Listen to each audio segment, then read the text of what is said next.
दीपावली के पावन अवसर पर एवीएम कॉन्वेंट स्कूल में 5 सदनों ब्रह्मपुत्र, कावेरी, गंगा, नर्मदा और संगम के बीच दीपावली चौक पूरण यानी रंगोली प्रतियोगिता का आयोजन किया गया। साथ ही हर रंगोली को मां लक्ष्मी के अलग अलग नाम जैसे कि श्री भार्गवी, नारायणी, सिंधु सुता और विष्णु प्रिया शीर्षक भी दिया गया। विद्यालय में परीक्षाओं के चलते इस बार प्रतियोगिता में शिक्षकों ने अपनी प्रतिभागिता निभाकर एक श्रेष्ठ उदाहरण विद्यार्थियों के समक्ष प्रस्तुत किया। सभी सदनों के कप्तानों ने भारतीय परंपरा एवं हिंदू धर्म के अनुसार पारंपरिक विधि से रंगोली यानी चौक पूर करके पूरे समाज को पारंपरिक तरीके से दिवाली का त्योहार मनाने एवं पारंपरिक वस्तु जैसे कि हल्दी, कुमकुम, गेरू, खड़िया का प्रयोग करके वातावरण को इको फ्रेंडली बनाने का भी संदेश दिया। इस प्रतियोगिता ने पूरे विद्यालय परिसर को और उत्सव की उमंग से भर दिया। प्रतियोगिता का उद्देश्य दीपावली की पारंपरिक चौक पूरण की महिमा का उल्लेख करना था। घरों और मंदिरों के द्वार पर सुंदर रंगोली और सजावट की जाती है ताकि सुख समृद्धि का स्वागत किया जा सके। प्रत्येक सदन को अपने निर्धारित क्षेत्र में चौक सजाने का कार्य सौंपा गया, जिसमें उन्होंने मुख्य रूप से खड़िया, गेरू, फूल, दीपक और पारंपरिक प्रतीकों का उपयोग करते हुए सुंदर आकृतियों को घेरा। इस अवसर पर सभी सदनों ने अपनी टीम भावना, सांस्कृतिक समझ और रचनात्मक का अद्भुत प्रदर्शन किया। प्रतियोगिता में 4 मुख्य मापदंडों का मूल्यांकन किया गया: मौलिकता, पारंपरिकता, सौंदर्य और समग्र प्रस्तुति। सभी सदन इन मापदंडों पर पूर्ण रूप से खरे उतरे। कार्यक्रम में शिक्षाविद वी.के. त्यागी, प्रेसिडेंट कुसुम त्यागी, डॉक्टर आदर्श त्यागी, विद्यालय प्रशासनिक अधिकारी प्रिया त्यागी, प्राचार्य अनिता त्यागी एवं शिक्षकगण उपस्थित रहे।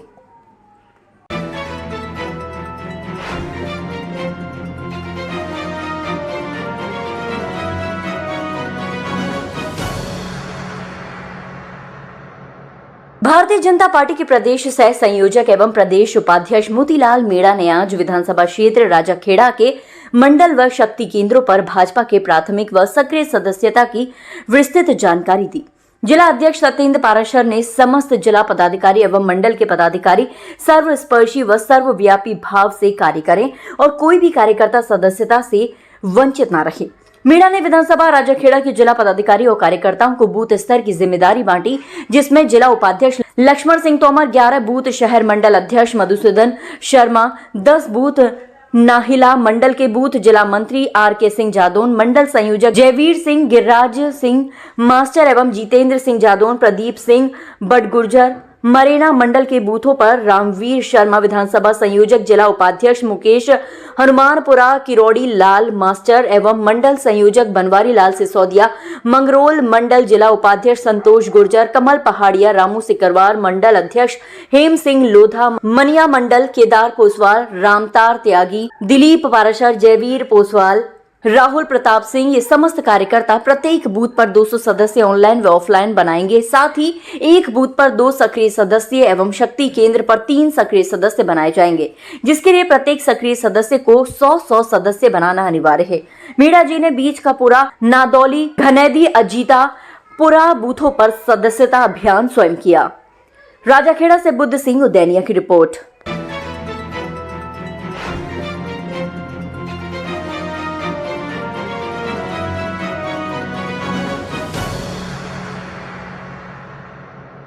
जिला फुटबॉल संघ व खालसा क्लब धौलपुर द्वारा शहीद Bhagat Singh baby football league season 2 को लेकर फुटबॉल खिलाड़ियों द्वारा मैदान पर जमकर पसीना बहाया जा रहा है।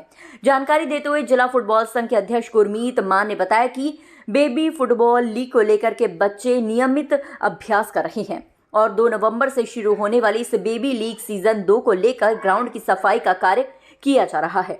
जिला फुटबॉल संघ के सचिव संदीप राणा ने बताया कि बेबी लीग को लेकर हमारे द्वारा ग्राउंड की सफाई का कार्य शुरू किया गया है।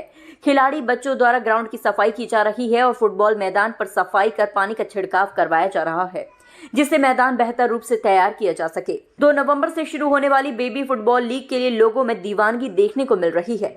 बच्चे बेबी लीग को लेकर के काफी उत्साहित हैं। आयोजन कमेटी द्वारा भी आयोजन को भव्य बनाने के लिए बड़े स्तर पर तैयारी की जा रही है। तो 6 तक से शहीद Bhagat Singh football baby league का शुभारंभ किया जा रहा है, जिसकी पूरी तैयारियां चालू हो चुकी हैं। आप देख रहे हो ग्राउंड की तैयारियां, बच्चों अपनी सफाई और उन पर लगे हुए हैं। और सभी लोगों से मेरा हाथ जोड़कर निवेदन है कि फुटबॉल के बच्चों को मनोबल बढ़ाने के लिए आप ग्राउंड पर इंदिरा गांधी स्टेडियम पर अवश्य पधारें। आपसे इतनी ही हाथ जोड़ी हमारी विनती है।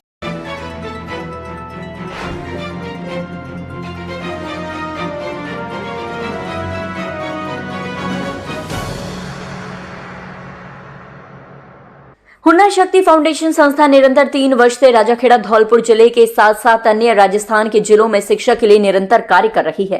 सरकारी बालिका विद्यालय की जमीन पर अतिक्रमण का प्रकरण संस्था के सामने आया, जिसके साक्ष्य संस्था के द्वारा जुटाए गए, जिसकी सूचना उपखंड अधिकारी राजाखेड़ा को देकर संस्था प्रमुख प्रशांत शर्मा के द्वारा ज्ञापन दिया गया। ज्ञापन में बताया गया कि नगर पालिका राजाखेड़ा द्वारा राजकीय बालिका उच्च माध्यमिक विद्यालय राजाखेड़ा को विद्यालय भवन निर्माण हेतु हाट मैदान ऑन रोड पर खसरा नंबर 3949 जाहिरा नंबर 2 रकबा 13 विश्व जमीन, जिसकी ऑन रोड कमर्शियल लंबाई 150 फीट थी, जिसकी कीमत आंकलन में 5 करोड़ से अधिक है, आवंटित की थी। तत्कालिक प्रिंसिपल द्वारा तारबंदी कर गेट लगाकर कब्जा ले लिया था। बजट आवंटन में विलंब होने के कारण जगह पड़ी रही, जिस पर मौका पाकर माफिया ने अतिक्रमण कर लिया। बालिका शिक्षा प्रभावित होने की स्थिति में शहर से 2 किलोमीटर दूर अन्य जमीन आवंटित की गई, लेकिन पहले से आवंटित विद्यालय जमीन आज भी अतिक्रमण की स्थिति बनी हुई है। संस्था पदाधिकारियों में शामिल राधेश्याम तोमर, नीरज झा एवं सदस्यों में शामिल विनोद चौहान, दिनेश शर्मा ने निष्पक्ष जांच कर सरकारी विद्यालय आवंटित जमीन से उपखंड अधिकारी राजाखेड़ा द्वारा अतिक्रमण मुक्त हेतु विश्वास दिलाया गया। राजाखेड़ा से बुद्ध सिंह उदैनिया की रिपोर्ट।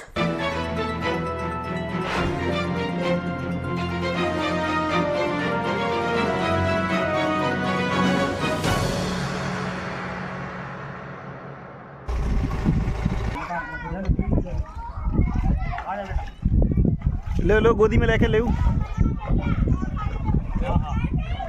लो, ये दूसरे बस दिक्कत नहीं है, दिक्कत नहीं है, दिक्कत नहीं, बैठो बेटा, चलो हाँ पीछे बैठ, निकल जाओ, पीछे निकल जाओ, पीछे निकल जाओ, हैं निकल जाओ पीछे, चलो जाओ अंदर, आना बेटा,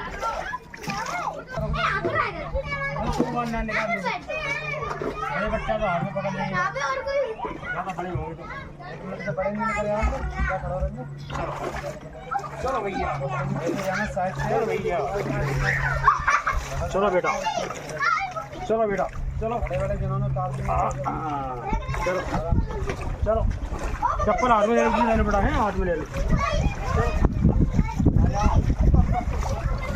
आजा आजा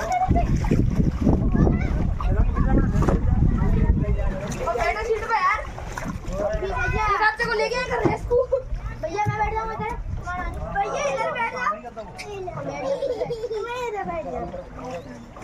जा। बीते बुधवार को पंडित उमादत्त स्कूल की बस गड्ढे में जा फंसी, बाल बाल बचे करीब 36 बच्चे। आपको बता दें कि धौलपुर के चौपड़ा मंदिर से लेकर हुडावाल नगर तक जाने वाले रोड पर बुधवार को दोपहर पंडित उमादत्त स्कूल की बस हर रोज की तरह बच्चों को छोड़ने गई। शनिदेव मंदिर के सामने करीब 1 से 2 फुट भरे पानी के अंदर में बने सिवर लाइन के चैम्बर के गड्ढे में जाकर फंस गई। ड्राइवर का कहना था कि बस इतनी जोर से गड्ढे में जा फंसी कि पलटने से बाल बाल बच गई और बस के अंदर बैठे करीब 36 बच्चों के अंदर हड़कंप मच गया और ड्राइवर ने बताया कि दूसरी बस बुलाकर बच्चों को एक एक करके उतारा गया और दूसरी बस में शिफ्ट किया गया। गनीमत रही कि कोई नहीं हुआ बड़ा हादसा। मुस्कान फाउंडेशन के अमित जादौन ने बताया कि हम सभी मौके पर पहुंचे और हम लोगों ने बच्चों को बस से उतारकर दूसरी बस में शिफ्ट कराया। उसके बाद जिला कलेक्ट्रेट को इस पूरी घटना की जानकारी दी और वीडियो भी दिखाया, लेकिन हालातों को देखने तक कोई नहीं अधिकारी पहुंचा।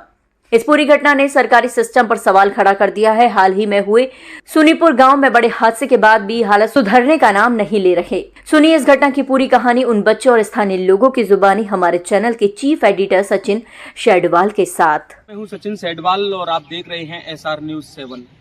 तस्वीरों में आप जो हालात देख रहे हो, उन हालातों को देख करके आपको यही लग रहा होगा कि धौलपुर ने कभी इस हालातों की कल्पना ही नहीं की कि किस तरह से बरसात के दौर में धौलपुर की 50 से ज़्यादा कॉलोनियां जलमग्न रहीं।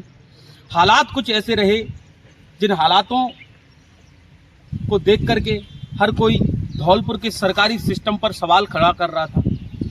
और आप देखिए, जब बड़े बुजुर्ग बच्चे वो भी उन हालातों में बहुत मायूस नज़र आए। साथ ही साथ आपने ये भी देखा होगा कि कहीं ना कहीं उन हालातों से संघर्ष करने के बाद वो बरसात का दौर निकला और बरसात का दौर निकलने के साथ उन कॉलोनी वासियों ने थोड़ी सी राहत की सांस ली। राहत की सांस लेने के बाद में कुछ कॉलोनियां अभी भी ऐसी हैं जिनमें पानी खचाखच भरा हुआ है। पानी भरने के कारण आज भी उनके रास्ते जब निकलकर जाते हैं कॉलोनी वासी तो काफी दिक्कत आती है, दिक्कतों का सामना उनको करना पड़ता है। लेकिन सबसे बड़ी बात यह है कि जो तस्वीर आप देख रहे हो, इन तस्वीरों में बच्चे हैं। वो जो आपने बरसात के दौर में देखा, उसमें थोड़े से बच्चे जो कॉलोनियों में निकल के जाते थे, पानी ज्यादा था, बिजली के बॉक्स भी लगे थे, तो बड़े रोक देते थे कि बच्चे बाहर ना निकले। लेकिन स्कूल एक ऐसी जगह है जहां बच्चों को जाना ही जाना है, शिक्षा लेनी है। बड़ों ने संघर्ष किया करके वो बरसात का दौर कई सालों तक देखा, उससे संघर्ष किया, जूझे, और जूझने के बाद बरसात निकल गई। लेकिन आप देखिए कि ये बच्चे हैं, इन बच्चों के साथ बुधवार को जो घटना हुई, उस घटना ने धौलपुर जिले वासियों को चौंका दिया और सरकारी सिस्टम पर सवाल खड़ा कर दिया। सरकारी सिस्टम की पोल खोली। बुधवार को पंडित उमादत्त स्कूल की बस हर रोज की तरह बच्चों को लाने ले जाने का कार्य कर रही थी। बुधवार को भी बच्चों को छोड़ने जब गई तो पंडित उमादत्त की बस चोपड़ा मंदिर के रास्ते से होकर निकली और शनिदेव मंदिर के पास जलभराव होने के कारण उस गड्ढे में जा फंसी और बस के दोनों टायर जो पीछे के थे वो बस जो गड्ढे में जा फंसे। गड्ढे में फंसने के जाने के कारण बस हल्की सी टेढ़ी हो गई और टेढ़ी होने के साथ जब गड्ढे में एकदम से बस गिरी तो बच्चों में हड़कंप मच गया। बस के अंदर 36 बच्चे बैठे थे। उन 36 बच्चों के अंदर की रूह कांप गई। बच्चे डर गए क्योंकि बच्चे मायूस होते हैं, भगवान का रूप होते हैं। ड्राइवर का कहना है कि अगर बस पलट जाती तो चारों तरफ पानी ही पानी था। पानी होने के कारण बच्चों के साथ एक बड़ा हादसा हो सकता था, एक बड़ा हादसे का शिकार भी हो सकते थे वो बच्चे। गनीमत रही कि बस पलटी नहीं और कोई बड़ा हादसा नहीं हुआ, हादसा टल गया। लेकिन इन हादसों ने जहां बच्चों के अंदर डर पैदा कर दिया, बच्चों के अंदर हड़कंप मच गया, तो वहीं सरकारी सिस्टम की भी पोल खुल गई। क्योंकि ये बच्चे हैं, जब बड़ों ने संघर्ष किया बरसात के अंदर तो जैसे कि तैसे हालात देखे और बड़ों ने वो हालातों को बड़ी मुश्किल से निकालकर, बरसात से जूझकर अपने जीवन का यापन किया। लेकिन ये बच्चे हैं, ये नहीं जानते कि राजनीति क्या होती है। ये बच्चे हैं, ये नहीं जानते कि सरकारी सिस्टम क्या होता है। लेकिन जो सरकारी सिस्टम में बैठे अधिकारी अगर इन वीडियो को देख रहे होंगे तो आंख खोलकर देखें और दिमाग भी खोलें, क्योंकि ये वीडियो वो वीडियो है जिसकी कल्पना धौलपुर वासियों ने कभी नहीं की। ये वीडियो सरकारी सिस्टम की वहां पोल खोल रहे हैं, वहीं सवाल भी खड़ा कर रहे हैं बड़ा कि कहीं ना कहीं अगर कोई बड़ा हादसा होता तो इसका जिम्मेदार कौन होता। क्या वो रोड का अधिकारी होता जो ठेकेदार है जिसने रोड बनाई, जिसमें गड्ढे इतने हो गए? क्या वो सिंचाई विभाग का अधिकारी जो कि नहर पर कब्जा होने के साथ साथ नहर की जो जगह है, सरकारी जगह है, जहां सरकारी लोगों ने ही, सरकारी अधिकारियों ने ही अपने मकान बना रखे हैं, क्या वो जिम्मेदार है? क्या नगर परिषद में बैठे हुए अधिकारी, आयुक्त महोदय वो जिम्मेदार है? या यहाँ के विधायक या सांसद, कौन जिम्मेदार है? किसी को नहीं पता। लेकिन अगर कोई बड़ा हादसा हो जाता तो जिम्मेदार आते, 2 मिनट का मौन रखते और मौन रखने के बाद फिर हालात वैसे की वैसे। ये बच्चे हैं, ये नहीं जानते कि आपकी राजनीति क्या है। ये नहीं जानते कि भ्रष्टाचारी का चश्मा लगा हुआ है, जिस कारण ये हालात ऐसे ही बने हुए हैं। ये मायूस बच्चे हैं, आने वाला भविष्य है, ये नहीं जानते। कि क्या होती है राजनीति। बस ये तो यही जानते हैं कि धौलपुर में विकास होगा। इनको उम्मीद है आने वाले कल से, लेकिन आज इनकी उम्मीदों पे पानी फिर रहा है। ये बच्चे छोटे हैं, जब ये बड़े होंगे तो क्या हालात ऐसे ही रहेंगे, इनसे भी और ज्यादा बेकार हो जाएंगे। ये तस्वीर उन लोगों को भी देखनी चाहिए और बहुत अच्छी तरीके से देखनी चाहिए, जो जिम्मेदार लोग हैं, जो उद्घाटन के समय फोटो खिंचवाते हैं, फीता काटते हैं। बड़े बड़े अखबार और बड़े बड़े चैनलों में उनकी न्यूज आती है बहुत बड़ी बड़ी, उनको भी ये तस्वीर अच्छी तरीके से देखनी चाहिए। ये बच्चे हैं, ये कुछ नहीं जानते, बस ये केवल इतना जानते हैं, ये कह भी रहे हैं, वो तो हादसे को हंस हंस के बता रहे हैं। वीडियो हम आपको अभी दिखाएंगे इन बच्चों का। इन वीडियो में आप देखना कि बच्चे कितने हंसी से, खुशी से इन वीडियो में कह रहे हैं कि हादसा हो गया। सरकारी अधिकारियों से भी कह रहे हैं, अपील भी कर रहे हैं। ये बच्चे हंस हंस के कर रहे हैं, आपस में मजाक कर रहे हैं, लेकिन इनको ये नहीं पता कि अगर ये बस पलट जाती, आप कल्पना कीजिए, करके देखिए कल्पना कि किस तरह से अगर ये बस पानी में पलट जाती। पानी का जो घेराव है वहाँ जो 1 से 2 फुट है, चारों तरफ पानी ही पानी है, गड्ढे हैं, कीचड़ है, दलदल जैसा माहौल है, वहाँ काफी सालों से पानी भरा हुआ है। अगर ये बस पलट जाती, बच्चे मर जाते उसमें, तो उसका जिम्मेदार कौन होता? ये हम सरकारी सिस्टम से पूछना चाहते हैं। लेकिन ईश्वर की कृपा रही और गनीमत रही कि हादसा होने से टला। लेकिन सरकारी सिस्टम के जो अधिकारी हैं, आप देखिए कि किस तरह से वाटर बक्स पर सफाई कर्मियों के साथ जो दर्दनाक हादसा हुआ, उसमें भी फॉर्मेलिटी पूरी हुई। आज भी वाटर बक्स के हालात वैसे ही हैं। आप देखिए कि किस तरह से गांव सुनी पर जो स्लीपर बस ने ऑटो को टक्कर मारी, जिसमें 12 लोगों ने अपनी जान गंवाई। आप देखिए वहां भी किस तरह से बड़ी घटना हुई, तब भी सरकार ने वहां थोड़ी सी फॉर्मेलिटी करके और पूरा सिस्टम फिर की वैसे ही वैसा। यहाँ के जो पार्षद हैं वो भी अब परेशान आ गए हैं, धरना प्रदर्शन कर रहे हैं। लेकिन वो बड़े हैं, वो संघर्षों से जूझ सकते हैं, वो संघर्षों को झेल सकते हैं। लेकिन ये बच्चे हैं, अगर इन बच्चों के साथ बड़ा हादसा हो जाता तो उसका जिम्मेदार कौन होता, आज किसी को नहीं पता। आज धौलपुर की जनता केवल ये देखना चाहती है, ये सुनना चाहती है, समझना चाहती है कि अगर इन बच्चों के साथ हादसा हो जा तो उस हादसे का कौन जिम्मेदार होता, किसी को नहीं पता। लेकिन हम केवल बस यही कहना चाहते हैं कि कहीं ना कहीं लगे तो जो बड़े लोग हैं वो संघर्ष आसानी से कर सकते हैं। वाटर वर्क्स का जो चौराया है, उस चौराहे को लोग ने मौत का चौराया घोषित कर दिया। कहते हैं कि जब तेज रफ्तार से आते हैं ट्रक तो वहाँ बच्चे भी जाते हैं, वहाँ बड़े भी जाते हैं, वहाँ भी इस तरह की घटनाएं बड़ी हो सकती हैं।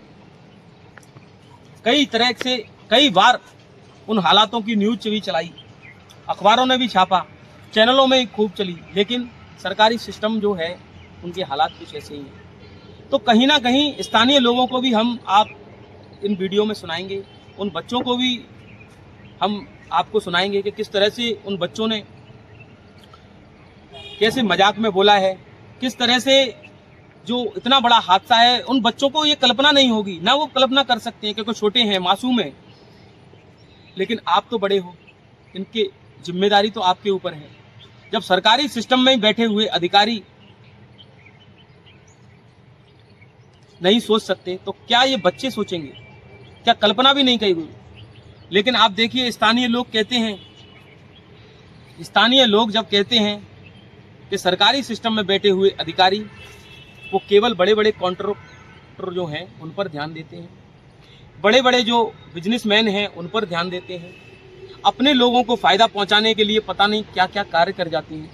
लेकिन जो मूलभूत सुविधाओं का लाभ देने की बात आती है, या जो वाकई में जो कार्य किया जाता है या करने की जो जिम्मेदारी होती है, उससे वो दूर हटते हैं। आज हालात वैसे की वैसे हैं। इस समस्या को लेकर मुस्कान फाउंडेशन के सदस्य भी वहाँ पहुँचे। उन्होंने बच्चों को एक गाड़ी से दूसरी गाड़ी में शिफ्ट कराया। छोटे बच्चे थे, मासूम थे। मुस्कान फाउंडेशन के जो अमित जादौन हैं, उन्होंने बताया कि किस तरह से इस समस्या को लेकर हम कलेक्टर साहब के भी पास गए। कलेक्टर साहब के पास जाकर के हमने इस वीडियो को दिखाया और पूरी समस्या को बताया, लेकिन अभी तक इस समस्या का समाधान करने का कोई सिलसिला चालू नहीं हुआ। आपको बता दें कि हालात तो से गुजरने बड़े लोगों का काम होता है, लेकिन ये मासूम बच्चे हैं। इन मासूम बच्चों को नहीं पता कि किस तरह से अगर ये हालात ऐसे ही रहे और सरकारी सिस्टम के हालात ऐसे ही रहे तो कहीं ना कहीं आप देखिए कि ये बच्चे हैं, ये बच्चे नहीं जानते कि क्या कौन सी चीज़ होती है। जब बच्चों को बस केवल यही उम्मीद है कि हम धौलपुर में रहते हैं, हम उस धौलपुर में रहते हैं जहां विकास की बातें होती हैं, बड़े बड़े विकास के डंके बजाए जाते हैं कि धौलपुर में विकास हो गया। लेकिन आप देखिए धौलपुर में अगर विकास होता तो इस तरह के हालात नहीं बनते। धौलपुर में अगर वाकई में विकास होता तो ये बच्चे आज इस तरह की वीडियो नहीं बनाते। धौलपुर में अगर वाकई में विकास के हालात सही होते तो ये बच्चों को गोद में बिठा करके इस तरह से दूसरी गाड़ी में शिफ्ट नहीं किया जाता। तो कहीं ना कहीं हमारे न्यूज़ चैनल के माध्यम से आप देख रहे हो तो और लोगों तक भी आप इस चीज़ को पहुंचाइए, ताकि धौलपुर के सिस्टम का जो नज़रिया है, धौलपुर के सिस्टम का जो यहाँ पर किस तरह से जो विस्तार हो रहा है या धौलपुर के सिस्टम को लेकर के यहाँ बात हो रही है वो ऐसे ही है। आइए आपको हम सुनाते हैं उन बच्चों को, और बच्चों के साथ साथ में जो स्थानीय लोगों का कहना है उसको भी हम अपने वीडियो के माध्यम से दिखाते हैं। SR News 7 सहयोगी कैमरामैन। मैं आज खड़ा हूँ वार्ड नंबर 9 नर्सरी रोड। ये अपना शिव मंदिर है, ये अपना शनि मंदिर है, और यहाँ पे ये पानी भरा हुआ है। परसों यहाँ पे एक बच्चों से भरी बस का टायर सीवर के गड्ढे में चला गया था और वो पलटने पड़ते बच्चों में हाहाकार मच गया। बच्चों को देखकर हमारा दिल हृदय कांप गया, पर कोई सुनवाई नहीं हुई। प्रशासन को फ़ोन किया बार बार, लेकिन कोई नहीं आया। फिर इस जनता के माध्यम से और प्रबंधक के माध्यम से उस बस को निकाला गया। अब मैं बाद में जाके मैंने सोचा मैं पत्र लिखूंगा जिला कलेक्टर महोदय को, सीएम महोदय को अपने को, और प्रधानमंत्री महोदय को। हो सकता है मैं हाईकोर्ट के जज को भी पत्र लिखूं, शायद उसका संज्ञान ले जाएं। वो इतनी घोर लापरवाही अपने धौलपुर भारत में ही आता है कि कहीं बाहर आता है, मेरी बात ये समझ में नहीं आ रही। और ये जिम्मेदारी अगर कल बस पलट जाती है, अनहोनी घटना हो जाती है हमारे बच्चों के साथ, तो उसकी जिम्मेदारी कौन लेता?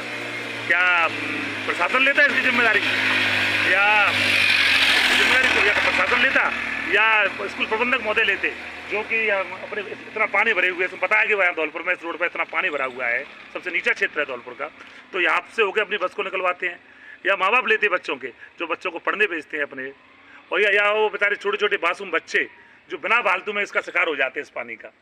मैंने कई बार अपने माध्यम से, अपने अपने कागज़ के माध्यम से सब लोगों को अवगत कराया है। मुस्कान फाउंडेशन ने हर वो दरवाज़ा खटखटाया है और आगे भी खटखटाती रहेगी। पब्लिक के हम साथ हैं, और हम अपने हाथ जोड़कर अपने जनप्रतिनिधियों से एक बार फिर आग्रह करना चाहेंगे कि वो इस समय आपसी विद्वेष की भावना को भूलते हुए पब्लिक के साथ खड़े हो जाएं, क्योंकि पब्लिक ने उनको वोट दिया है।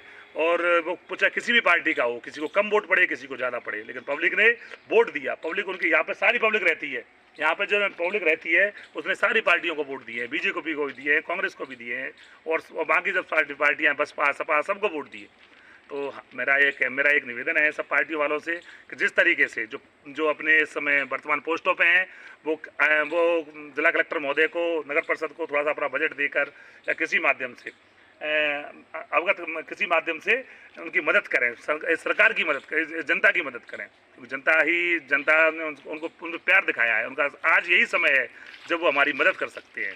मुस्कान सोसाइटी तो पत्रों के द्वारा हर वो दरवाज़ा खटखटाएगी जिस दरवाजे से इन जनता की पीड़ा दूर हो सकती है। लेकिन ये तो प्रशासन को सोचना चाहिए कि इतनी बड़ी दुर्घटना, और यहाँ पे एक प्रशासन का आदमी नहीं था। मैं जिला कलेक्टर महोदय को, माननीय महोदय को पत्र द्वारा अवगत कराकर, और माननीय मुख्यमंत्री महोदय को, प्रधानमंत्री महोदय को, हो सका तो महामहिम राष्ट्रपति जी को भी मैं पत्र लिखूंगा। शायद किसी के दिमाग में आ जाए, कोई संज्ञान ले जाए। परसों यहाँ पे एक बस फंसी थी, उसको हमारे मोहल्ले वालों ने और मुस्कान सोसाइटी के कर्म टीम ने ना रेस्क्यू किया था बच्चों को। उसमें 40 से 50 के करीबन बच्चे थे। उमादत स्कूल की बस्ती। यहाँ पे क्या है, नगर परिषद की तरफ से जो चैम्बर के गड्ढे खोदे गए थे उनको खुला छोड़ दिया है। उनमें ना तो मिट्टी डलवाई, ना मरम डलवाई, ना उनको बंद करवाया। और ये पानी भी करीबन 4 महीने से रोड पर भरा हुआ है। रोड बिल्कुल जाम है ना। मगर उसमें कोई सुनवाई नहीं हो रही। कई बार हमने आयुक्त महोदय को, कलेक्टर साहब को, सबको ज्ञापन दे दिया, प्रभारी मंत्री जी को दे दिया, मगर अभी तक कोई सुनवाई नहीं हुई है। मैं प्रशासन से अनुरोध करना चाहूँगा कि जल्द से जल्द इन नर्सरी रोड के पानी को निकलवाने का और यहाँ पर मरम वगैरह डलवाने का, रोड बनवाने का कष्ट करें। धन्यवाद। जी ले लीजिए। आज हम खड़े हैं उसी जगह पे, वही बस आज हमें मिल गई है जो परसों यहाँ पानी में निकल के जा रही थी, तो वो उसका टायर फंस गया था, बड़ी तरह से बस पलटते बची थी।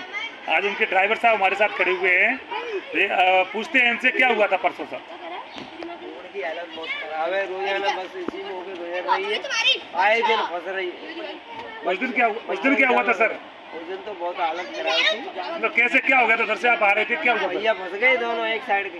काय में? उसमें चले गए सड़क में, चेम्बर खुला था उसमें, तो बस पलट भी थी। कुछ बाल बची है। बाल बची। कितने बच्चे होंगे इस बस में? 36 बच्चे। 36 बच्चे। कौन से स्कूल की बस है सर ये है पंडित उमादत्त। अच्छा, उनकी भी बातें सुनते हैं, उनकी जुबानी। बच्चों यहाँ पे आ जाओ, थोड़ा 2-4 बच्चे निकल आओ। कौन से बच्चे आ रहे हो? अब आ जाओ। ये बताओ बच्चों, परसों क्या हुआ था? एक करके। परसों बस फंस गई थी और पलटते बची थी। अच्छा, तुम्हारे लगी तो नहीं किसी के? लग गई, मेरे खून निकल आया था अंकल जी, खून में लग गई। बोला कर सही बता। सही बता रही हूं, रो गया था। तो ये तुम्हारे गले में कैसे लगी है? ये कल लग गई थी अंकल से। अच्छा, लग गई थी है? आना सब बच्चों, और बच्चे आओ, सब आओ। सभी। अरे तू भी आना, निकल गया जा बेटा जा। बोलने वाला बच्चा।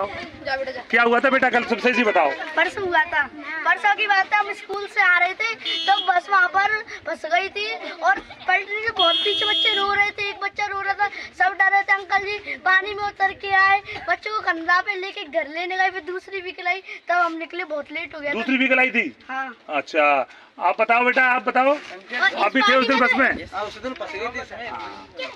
बताओ। उस दिन हम लोग इधर से जा रहे थे तो पीछे वाले दोनों टायर मतलब गड्ढे में चले गए। वो तो अच्छा हुआ कि कितने दिन से पानी भरा हुआ? हाँ, अच्छा हुआ कि आगे वाला टायर नहीं, वरना बस पलट जाती है ना। तुम लोग डर गए होगे। फिर उसके बाद क्या हुआ था? उसके बाद बहुत देर बाद दूसरा व्हीकल आया था, जब उन्होंने हमको घर छोड़ा। कितनी देर इस बस में फंसे रहे आप? 1 घंटे 2 घंटे नहीं, 1-1.5 घंटे। हाँ 1-1.5 घंटे। 1-1.5 घंटे। अच्छा, मैडम आप भी थी उस दिन? आप आओ, निकल के जरा। आप उस दिन नहीं थी? अच्छा। अंकल जी 5-6 महीने से यहाँ पानी भरा हुआ है, यहाँ का कोई इलाज नहीं हो रहा है। देखो तो इलाज नगर पालिका वाले बोलते हैं कि हमने पानी निकाल दिया। अच्छा, आपसे बोला था? हाँ। रिकॉर्डिंग बना रहे हैं। तो आप क्या चाहते हो? पानी जल्दी ये पानी सूखे जो रोड बने गड्ढे में कुछ व्यवस्था की रही है। तो आप उस दिन गए तो अब आपको डर नहीं लगता है सब बच जाती है तो? डर लगता है, और इसमें तो सांप भी है। एक लड़का भी रो रहा था बस में। अच्छा। क्या नाम था उसका? रुद्रांशु। तुम्हारा नाम क्या है? अमित बघेल। तुम्हारा? अमन राय। तुम्हारा? दिव्यांश। तुम्हारा? दिव्यांश। तो तुम उस समय बस में सारे बच्चे थे? तो उन्हें आपने मना नहीं किया स्कूल में जाके इसमें मत भेजा करो, मुझे घुमा के भेजा करो बस को? पर उन्होंने कहा कि अब क्या कर सकती हैं, यहाँ पे पानी भर रहा है, फिर भी ले जाना पड़ता है। यहाँ पे इस साइड से बहुत बच्चे, इस साइड से बच्चे ज्यादा हैं। और यहाँ पे सांप वगैरह होते हैं, सांप खाने का भी डर रहता है अंकल जी। ठीक है भाई, ठीक है। हमसे हमेशा जुड़े रहने के लिए चैनल को सब्सक्राइब करें और आप चाहते हैं कि हमारी हर खबर का नोटिफिकेशन आप तक पहुंचे तो बेल आइकन का बटन जरूर दबाएं। अगर चैनल सब्सक्राइब कर लिया है तो लाइक, कमेंट और शेयर करें।